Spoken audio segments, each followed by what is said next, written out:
Hello everyone, and welcome back to the channel. Today got another project going on my boat, and I'm getting ready to replace the trim tab unit for the trim tabs. What I purchased here, and it is a replacement for what I already have, is the Bennett Marine unit. And this is a single unit, dual solenoids for dual lines, and it works the trim tabs that are on the stern of my boat, which levels the boat out at full speed. But what I have going on with the older unit in here that I got to pull out is I have a solenoid that is leaking. So one of my trim tabs on my port side will not, it would have stayed down for a while, but after about an hour it slowly comes back up. So I'm going to replace this unit as it is over 15 years old, and try to get this thing running good again and getting it leveled out. Alrighty, so some of the tools that we need for this is a 7/16 wrench, 1/2 inch wrench, and a Phillips head screwdriver. Now on the new unit you have these rubber plugs that need to be pulled off right here, and then you can hook your lines up to them. Now this takes regular ATF transmission fluid, which I have a quart here, and it won't take that much. And then I use a fill bottle with a spout to fill the reservoir up. Alright, so we'll refill right here in this. It's got a seal that's over it, but there's a cap that lifts up and it comes out right there. And that's where you fill the range level up to, anywhere in this mark here on this. And I'll adjust that as I start running everything. Now what's real cool about these units, and basically when you push down the button for bow down, you hold it down for 15 seconds, and then you go back, bow up, hold it down for 15 seconds once it reaches max, and then hold it again and repeat the cycle 3 times, and it will purge all the air out of the system, which is really cool. So there's no other wrenches or anything that you need for bleeding. It self purges itself. So what we got to do here is I will disconnect the fittings here, and then I've got to loosen the screws up for the bracket there, so the bracket comes out.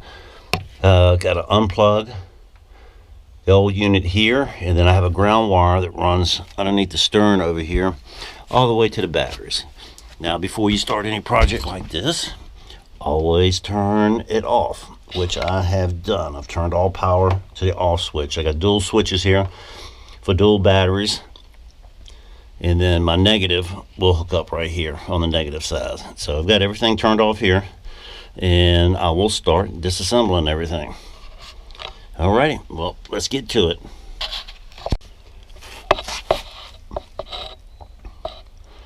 Alright, to start this, you're going to need 2 wrenches. You're going to need a 7/16 on the nut that is up against the main housing to hold that in place, and then you're going to need a 7/16 on the outer nut here. Now on the unit, you will see on this one that the fittings that go up in here is up against the housing. There's a nut down there, and then my fitting goes over top of this, both my lines. So the 3/8 will go on this one here, and then that one there. That way this does not move while you're disconnecting the lines to it. So I've already gotten these broke loose, and now I'm ready to spin these right on out. And gonna make a little mess here on this one. Alright, got that one broke loose.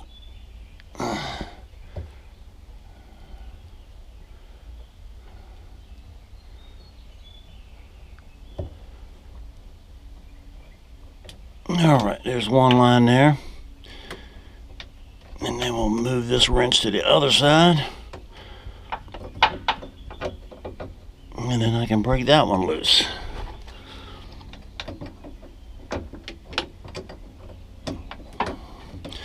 Yep, a little bit of fluid there leaking. But that is to be expected. Just like brake lines too. Alright.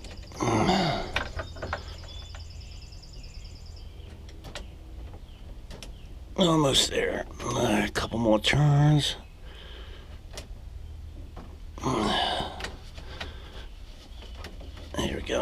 get a grip on it. Alright, so now I got both lines disconnected, and just push them out of the way so you can work in here. Alright, get that off of there. Alright, next step is I'm going to unplug the unit, and then I'm going to take these screws where the unit is mounted back here in the back. I got two of them. I got to loosen that up so this unit can come up and out, and then I can set the new one in there.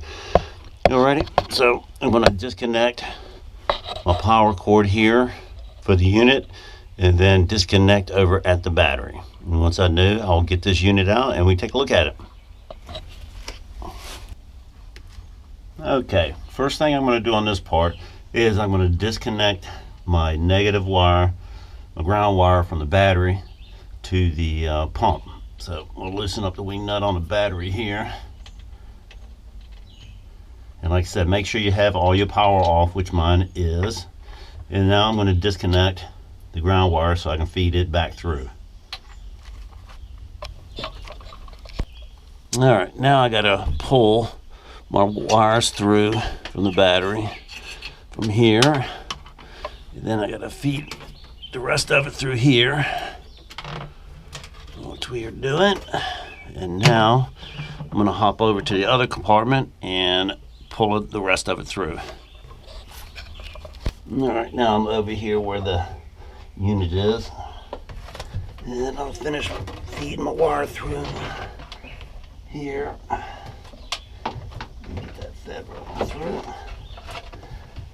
And now I got to redo all this and then run it all back through again.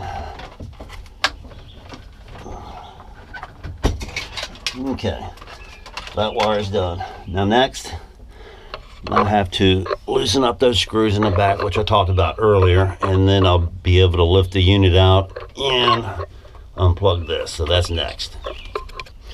All right, I have unplugged the unit from the main housing, wire and harness there. I've got my 4 screws in the back loosened up, and now I should be able to retrieve this unit, and it should come right on out. I may have to make a little turn, and now we're out. All right, so I've got the unit out. And get all the ground wire. All right, so got the old one out here. I'm going to have to, with my new wiring, I'm going to have to put a new end on it for the ground, and then I will fill up the new unit over here, and I'll pre-fill it. I'll get my seal off there, but this is a new unit. It will plug right up to the existing harness, and then I got to unweave that and put me a new clip on the end of that for the ground for the battery. All right, so I'm going to pre-fill this. We'll rehang it and we'll start running all the wire. All right, you can get one of these bottles here. You can get these at Lowe's, Home Depot, any hardware store. Just a spout fill bottle to fill the reservoir on this, but using regular ATF automatic transmission fluid, you'll remove this cap from the fill hole right here on the side of the reservoir and just insert it and start filling this thing up.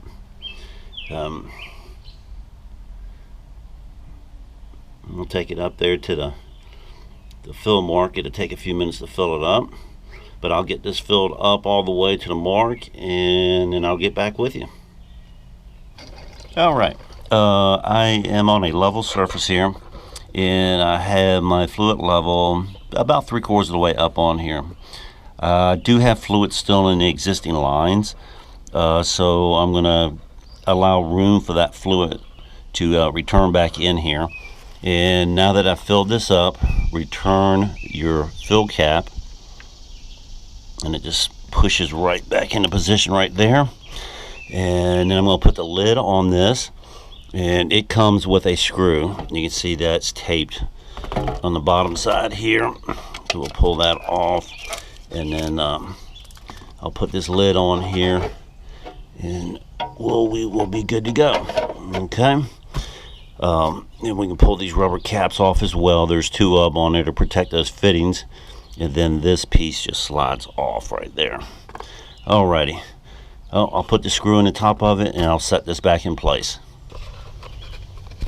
Alright guys, got the unit back in the bracket, got it fully screwed down, got 4 screws on the side, got them all tightened up, and it's sitting in here. All I have to do now is plug up to the main harness here, but first thing I'm going to do is I'm going to feed my ground wire. It's here.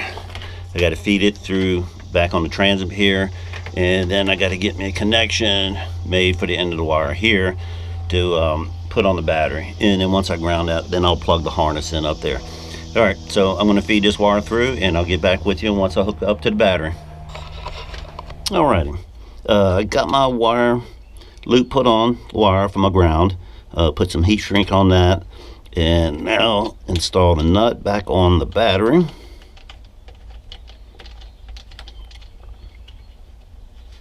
And make sure you get that good and snug. Grab a pair of pliers, and I'll come back and tighten that up. There we go. Alright, I'm going to come back and snug that up with a pair of pliers. Alright, now we're going to go to the other side, and I'll get the harness plugged up. Alrighty, I have used a little bit of electrical contact grease because this is down inside the back of the transom. It's you get salt water down in here, but you want to make sure the contacts stay good and don't get corroded. So we'll plug up the unit here.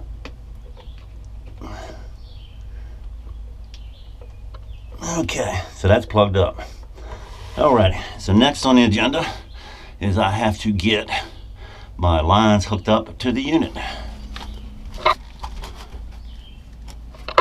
Alright, so we'll take the lines, we'll hook up here and here, and also there's a fitting that's on here that has port and starboard on it.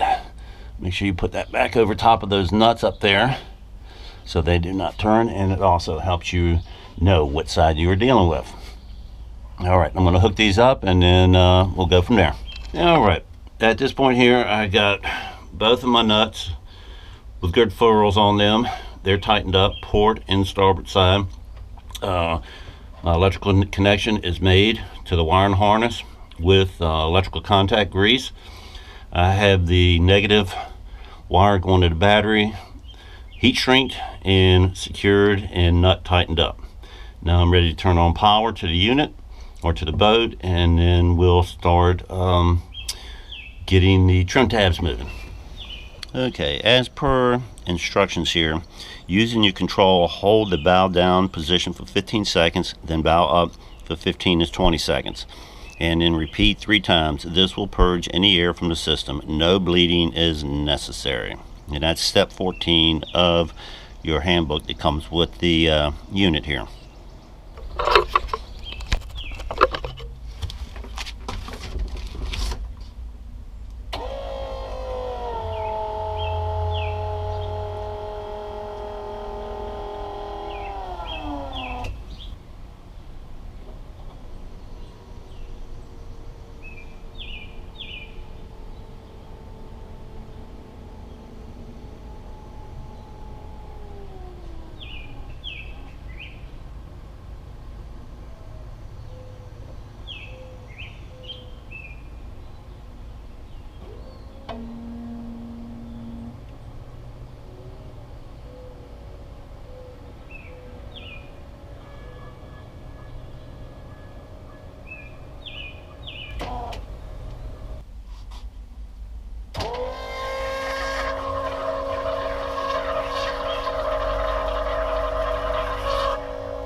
Alrighty guys, after that I actually did that probably about 8 or 10 times. I only need to do it 3 or 4 times, but I wanted to get a video of the trim tabs going up and down for you.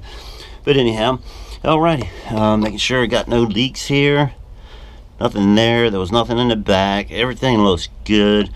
So all I got to do now is test run this thing out on the water, but I think we're going to be in good shape. Alrighty, well I ended up using a few more tools than I was projecting at the beginning because of the negative ground wire. So just need a pair of cutters there to clip the wire, fitting for the end of the negative wire, crimping tool, pair of pliers, Phillips head screwdriver, 1/2 wrench and 7/16, and some electrical tape there. Anyhow, again, this unit was a Bennett Marine unit, and the package number on this was 6BT50086-73, genuine parts. Alrighty, well, certainly hope you enjoyed that, and we'll probably see what else. We'll see what else kind of project we can get into here before long. But anyhow, I'm looking forward to taking a boat out on the water and seeing what we got to do. Alrighty, well I hope you guys enjoyed this.